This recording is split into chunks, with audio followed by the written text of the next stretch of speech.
Thank you so much, everyone, for joining another session of Paris IIS Ideas. My name is Paulius. I am the scientific director at the Paris Institute for Advanced Study. And as you know, today we will have three wonderful speakers that are part of a new program of 1 month writing residencies, in which at the beginning of their stay, they present a little bit the project they are here to work on.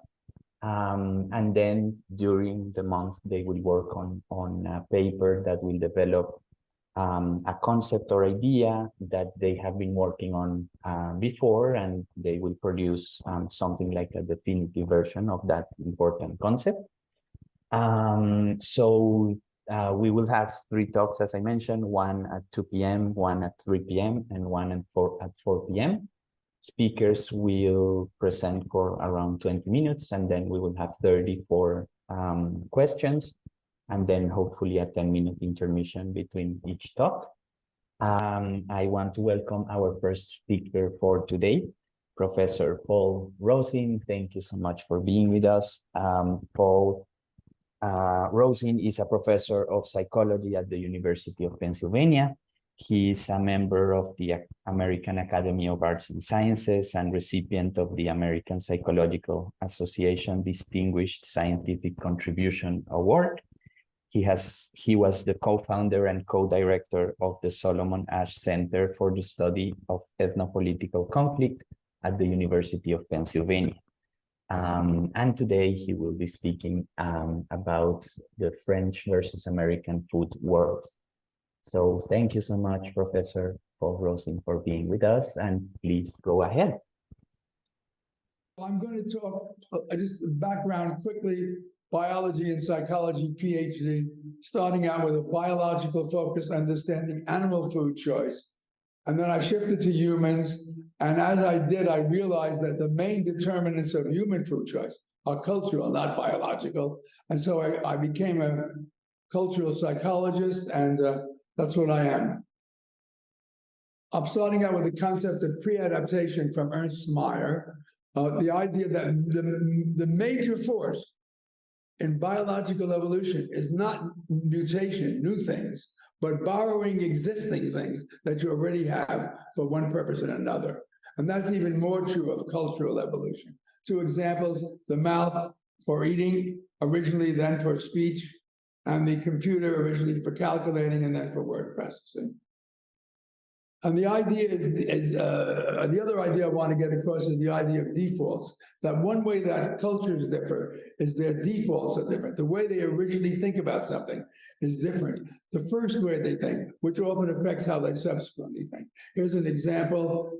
You have to think about what doesn't belong: shame, anger, and happiness. And the typical American response is happiness, because shame and anger are negative and happiness is positive. The typical Hindu-Indian response is anger, because shame and happiness are socially constructive and anger is socially destructive. A different way of parsing the world. They understand how Americans do it. Americans understand how they do it, but Americans would never do it that way. But it's in their repertoire, but not prominent. So I want to talk about culture borrowing, and particularly pre-adaptation across cultures, where you borrow something that started in one culture in your own. The alphabet is a great example, of course, originally coming from the Middle East and adopted by most languages in the world. The health system of Japan functions extremely well. Americans would be well advised to use that system. The universities of the United States, which allow younger people to have their own world rather than be under a senior or a senior person, that's becoming more and more common in the world now. And the food world of France, not just the food of France, it's the way French think about food and the role of food in their lives. So in the late 20th century, there's been a big challenge to traditional food systems because of the epidemiological revolution, the surplus of foods available in the Western developed world, the extraordinary range of choices, the availability of superfoods like chocolate, and the lack of work necessary to get food. It's so easy to get food. You can get whatever you want quickly. And this whole situation has affected females, particularly in the United States, where they have health and weight norms to be healthy and slender, and beauty norms to be attractive, and they are often difficult to both to achieve, particularly because the weight norm as slenderness is difficult to attain. So 57% of American college students are concerned about being overweight. That's often or almost always, that's a lot of people. Okay, we don't. So I came to the conclusion that France had a better solution to this modern food world, and collaborated with Claude Fischler, a French sociologist, pictured there, and a number of undergraduates, 4 of whom are listed here, that did a lot of work on this problem. Obesity is roughly half in France of what it is in the United States, 16 to 32%. French live a little longer, just a little. Food, and the interesting thing about it is that the French eat more fat than Americans do, and fat is thought to be the big bad thing for weight and health, and yet the French are slightly ahead in health and quite a bit ahead in weight. Okay, so let's look at the mind side. So I started out with this slide, which is the percent of people who prefer a week at a luxury hotel versus a gourmet hotel at the same price. And you see 13% of the French women prefer the luxury hotel, and 83% of the American women do. So this has to do with the valuation, which I'll come back to at the end, of luxury versus food in Americans, and also the fact that American women are worried that if they stay at a hotel with gourmet food for a week, they'll gain a lot of weight.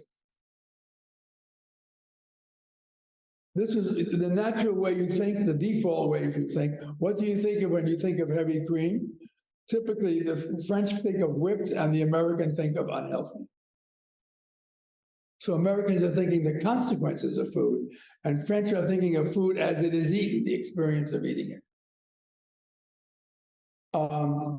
Think of the first few words that come to your mind when you think of the word chocolate. Over one quarter of American women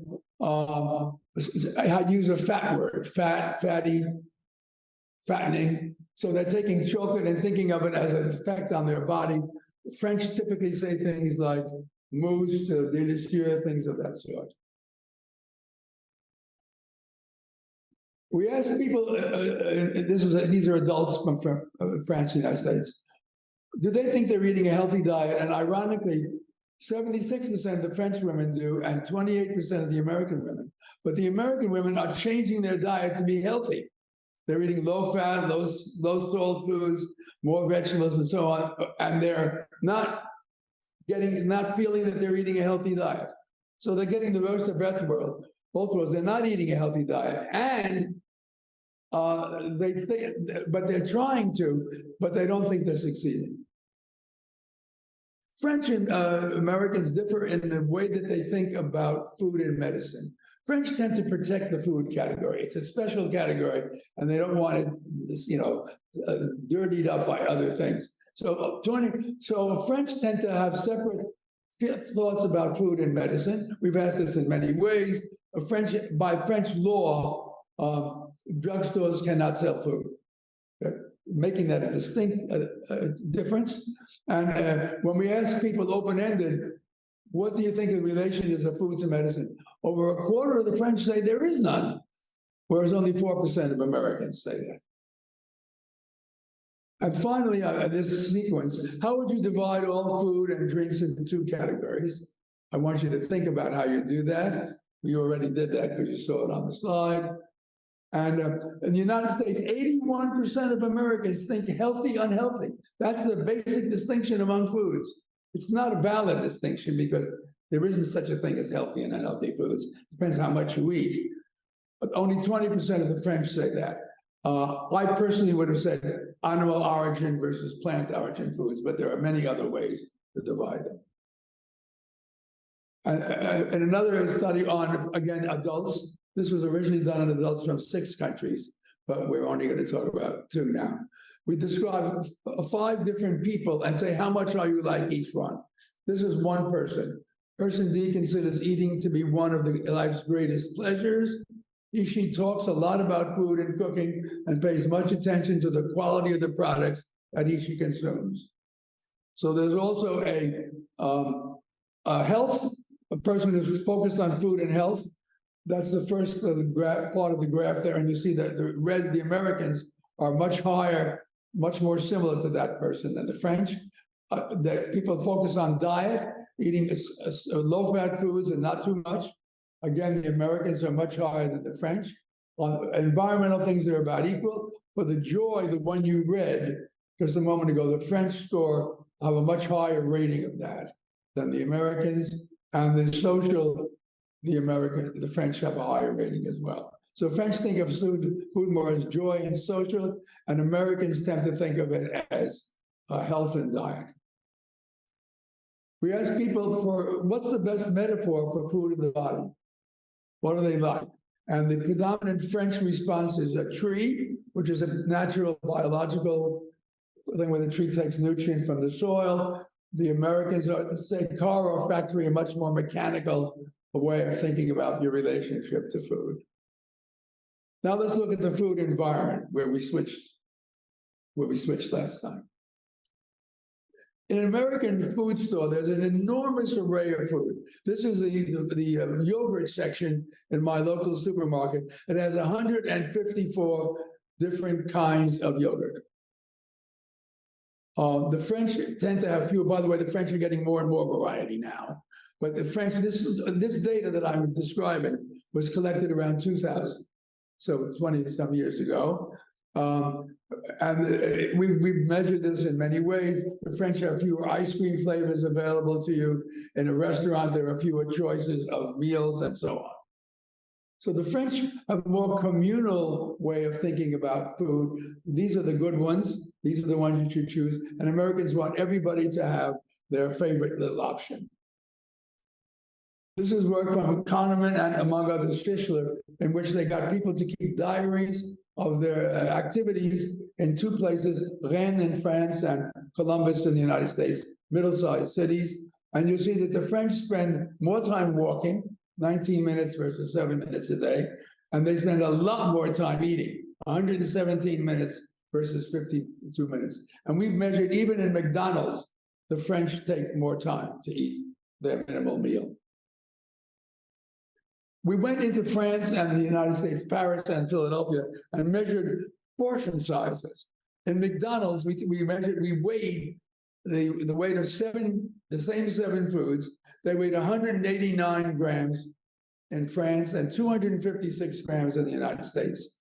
Even in a Chinese restaurant, we ordered the same 6 foods, and you can see that the weight of the American food was much higher. So Americans basically eat larger portion sizes in restaurants. They also do that in supermarkets. We looked at foods that one person eats, and we looked at the small yogurt containers. The average, the most common size was 125 grams in Carrefour in Paris and 227 grams in Acme in Philadelphia. Even the fresh fruits were smaller in France. And the standard Coca-Cola in 2000 was 330 ml in Carrefour and 500 ml in Acme. So when Americans go and buy a single portion, they eat more. I should tell you that it's no surprise probably, but the biggest determinant of how much people eat is how much they're served. You, of course, can't eat more than you're served, but you can eat less than you're served when people usually finish what they're given. This is the standard at that time of French yogurt on the left, both from French companies, by the way. French yogurt on the left, American yogurt on the right. Now, you might say that, well, it's because the French do everything smaller. After all, the cars are a little smaller. So we measured all sorts of things. This is just 3 of many things.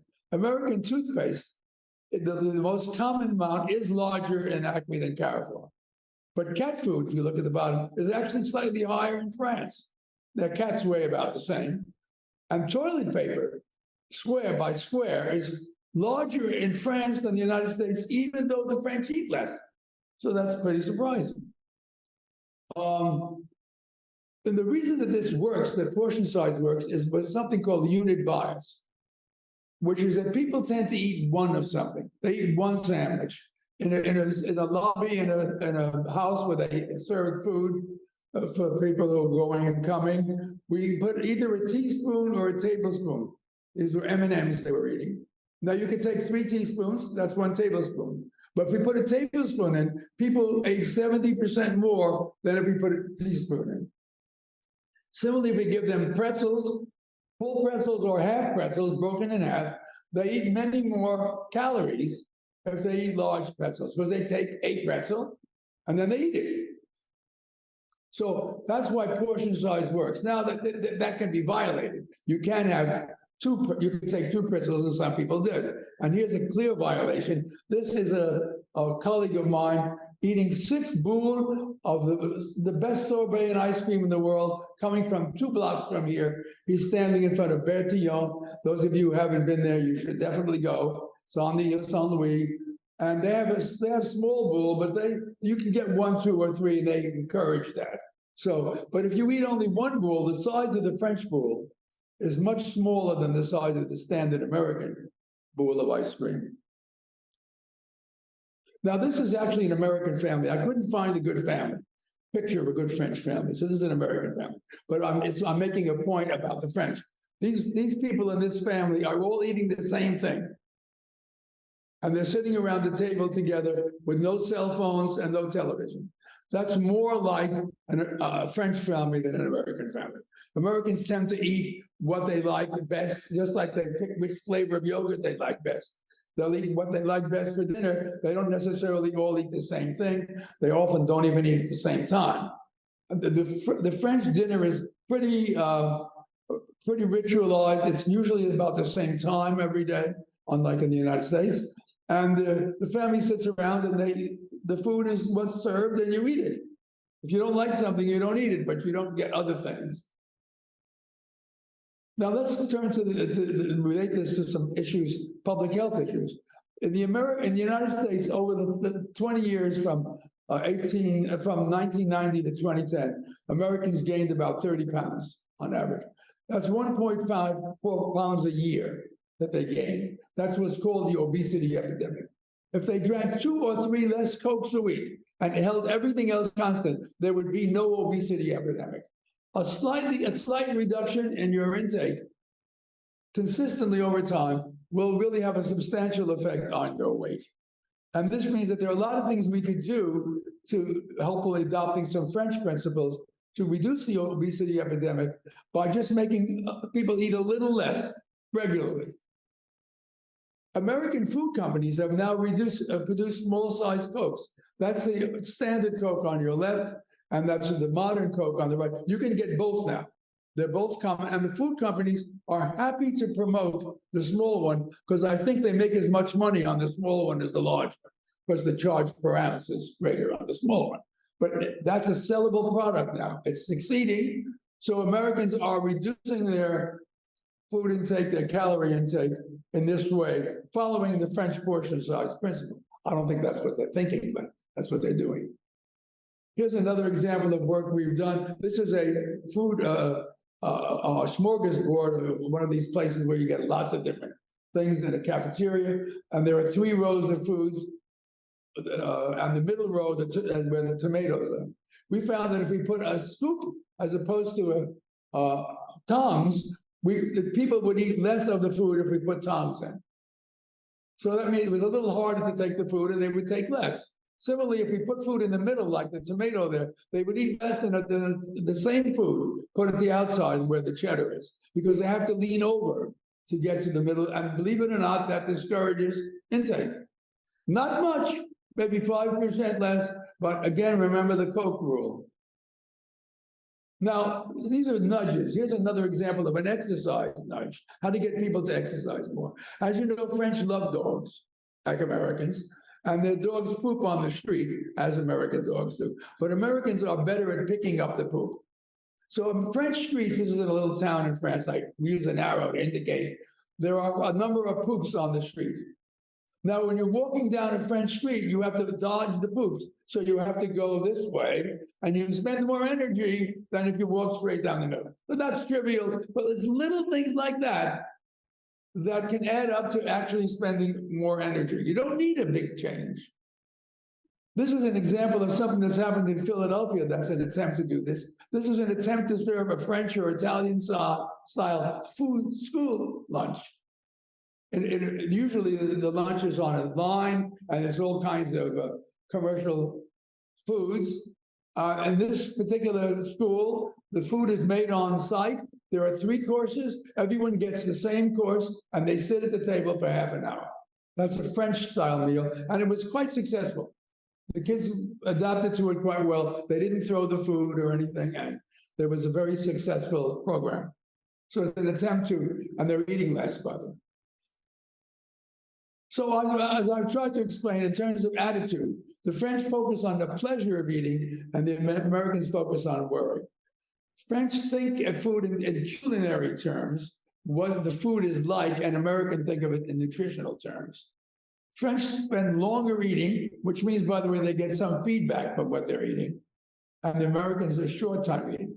The eating experience is structured and ritualistic in France. The roles are clear, how you behave is clear. In America, it's a free-for-all. The food world of France is much more communal. They have more accepted ways of eating things. You eat steak with frites. In America, if you order steak in a restaurant, you'll be told you can have potato salad. Would you like a baked potato? Would you like fried potatoes? Would you like Lyonnaise fried potatoes? Would you like mashed potatoes? So much more communal attitude. The portion sizes, probably the single most important thing for weight, is that the portion sizes are small in France and large in the USA. And the meals are much more, this is related to ritual, much more focused in time, and the French do not snack nearly as much as Americans. So let me just mention some major themes that come out of this, not just about food, but in general. The French, Skitovsky, the economist, points out that Europeans are much more interested in what he calls pleasures, and I call joys, and Americans in comforts. Americans will spend more money on things like mattresses and air conditioning, and Europeans more on meals and shows and travel. Americans like to feel easy, feel good, and Europeans like to have a good time. Americans are shocked that in France, you can go to a hotel and spend more for dinner than for the room. That just doesn't make sense. There's a focus more on quantity in the way Americans think and quality in the way the Europeans and French think. We've documented this, by the way, not just in food, in general. There's a focus on quantity in Americans and quality in French. And one other way to look at this is Americans think abundance is the end point. The Thanksgiving dinner, the most ritual American meal, is only successful if everybody eats too much. Whereas in France, a view of moderation seems to be much more common. So what is the origin of these French-American differences? I think one thing Claude Fisher and I try to do this month is to get a little of why are French and American ways of eating so different. And one way is that France has a distinct cuisine, a way of eating, not just the food, a way of eating, and it protects them. It's valuable. It's seen to be a part of the culture. The U.S. has no distinct cuisine. Our original cuisine is American Indian cuisine, which nobody knows. Our cuisine is pizza, the most popular food, lots of Italian, Mexican, and Chinese food. Interesting, by the way, French food is not a big thing in the United States. Sort of interesting that that's true. Surprising in a way. Then the fact is that America is basically a Protestant country in which pleasure is thought to be a questionable commodity. Pleasure is not something that we should maximize. And Catholicism is much less strident about that. There are many other possible differences between France and America. Let me just say that most of the difference between France and America, not all, has occurred in the last 100 years. And it's because of the epidemiological revolution and all those things I told you that stressed traditional eating systems. And because the French system was much more defined, it was more protected against intrusions from other things, whereas Americans adopted very quickly all the new foods, the Oreos, the Coca-Cola, and so on. So I want to end with the idea that food is of special significance to the French. And that since I love food, I think that's wonderful. So let me repeat a common French claim. Liberté, égalité, fraternité, manger. Thank you. Take questions now. Thank you so much, Paul. Sorry again for the technical difficulties. No So problem. we have a few minutes for questions. Yes, you can raise your hand using the function on Zoom or write your questions in the chat as you prefer. I see someone there. We have an issue with the names, but please go ahead.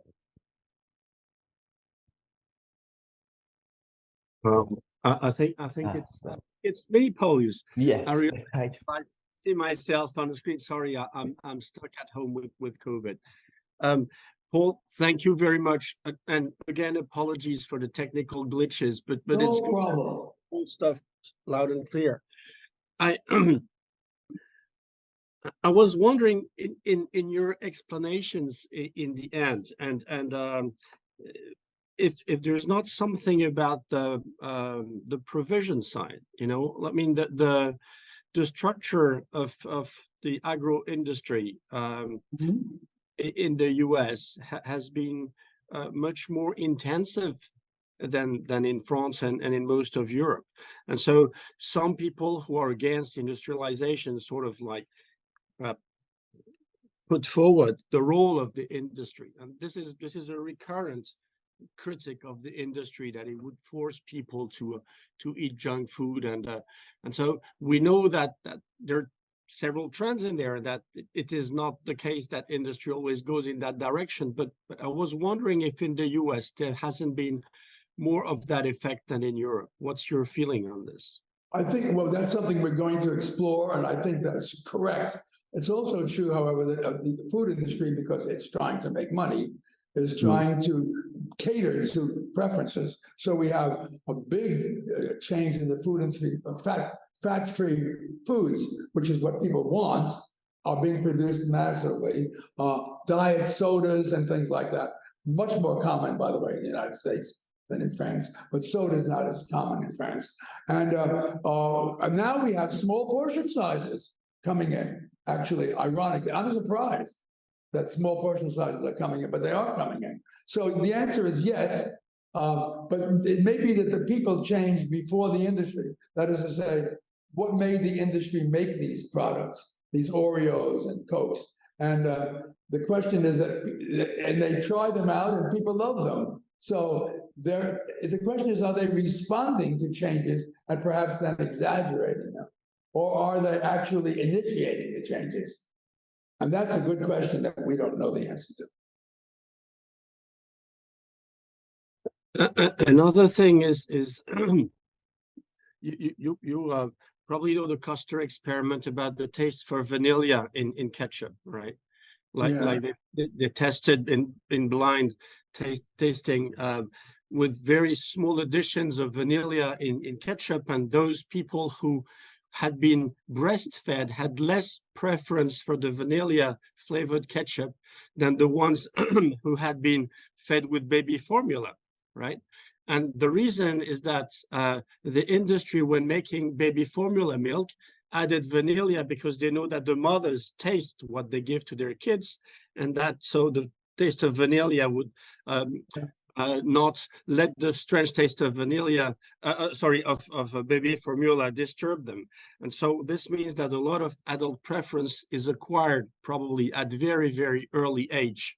So I was wondering if in the way that children are fed in the US and in Europe, there are differences. Well, first of all, I'm sure that there are differences. First of all, it is not as clear as people think that the earliest foods we have are particularly important in how we function as adults. There is an influence of your early foods, but for example, it's not at all clear that the first 6 years, the foods you eat in the first 6 years of life are more important than the foods you eat in the second 6 years of life, age 6 to 12.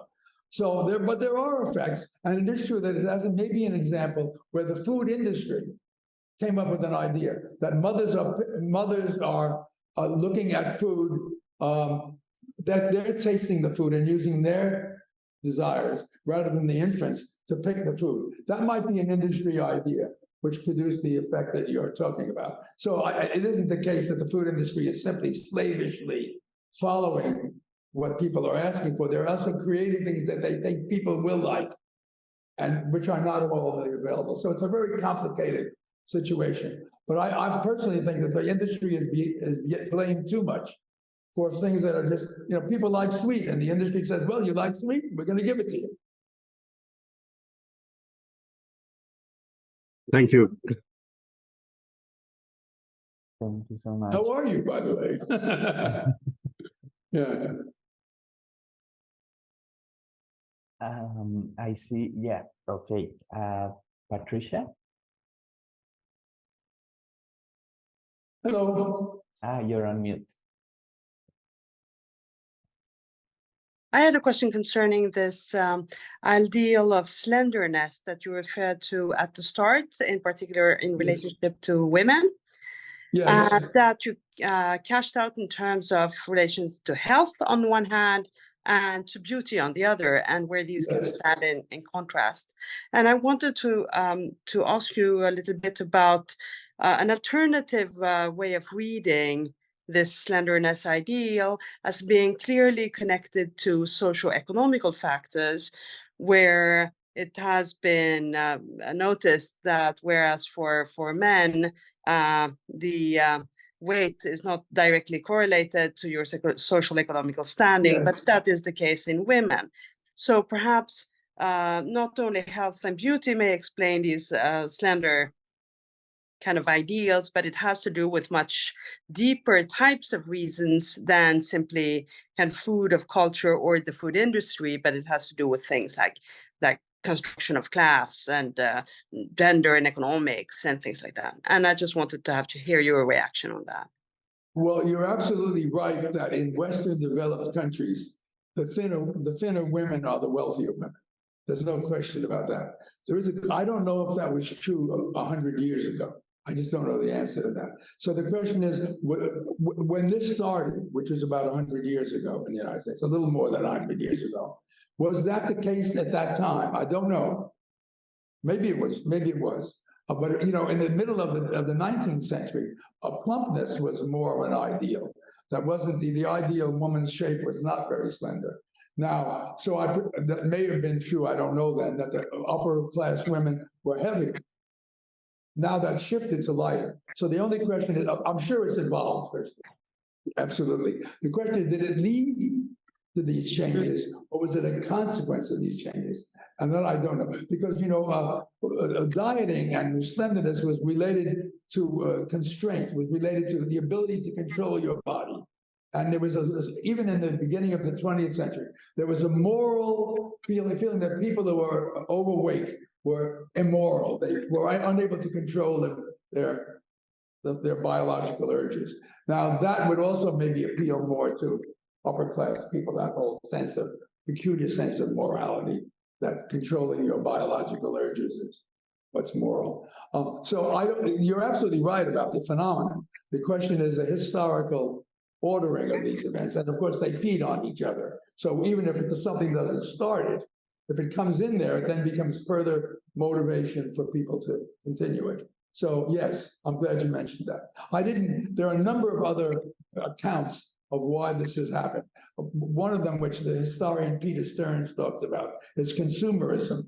This was the slenderness idea was something to counteract the fact that the world was being taken over by all these things which were untraditional and were catering to being lazy, catering to liking sweet. And this was an attempt to say, there's something I can control at this time. And his claim is that the anti-consumer movement was much stronger in France than it was in the United States at the turn of the 20th century.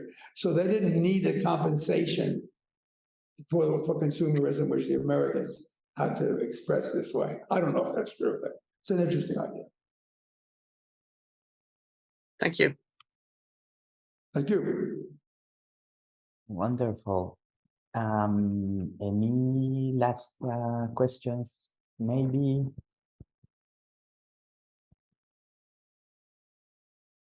I'm sorry, I have another one because this Paul is a cultural psychologist, so it's like this is a social total fact, right? Eating, and this reflects probably a lot of tendencies as you showed in your first slide in the way we apprehend the world. And so is it that in a way the social aspect of the food in France or Europe would be like it brings more control over it, social control, and that would be perhaps a reason for a weight control also, but in a way providing cultural ways of appreciation and so in formatting better what people are doing with food and making them happy with it. I mean, in a way, Kurt Lewin said that people don't like what they eat, they come to, sorry, don't eat what they like, they come to like what they eat, right? And so perhaps we are more, I mean, controlling in the way we make people appreciate food in Europe. Yes, I think that's right. You're right. We like what we eat and we eat what we like. And insofar as we like what we eat, a culture which presents food in a more coherent, restrictive way, as the French do, it has more control over what you end up liking. So if you like what you eat in France, you eat French food. Whereas if you like what you eat in the United States, you eat Oreos. Yeah. I get it. Yeah. And you might have, because you might have had Oreos as a child too. Yeah. Thank you. Great. Thank you so much, everyone. Thank you so much, Paul. I propose we take a 5-minute break and then we continue with our next speaker, Professor Virginia Valiante. Thank you so much for joining us and see you in 5 minutes.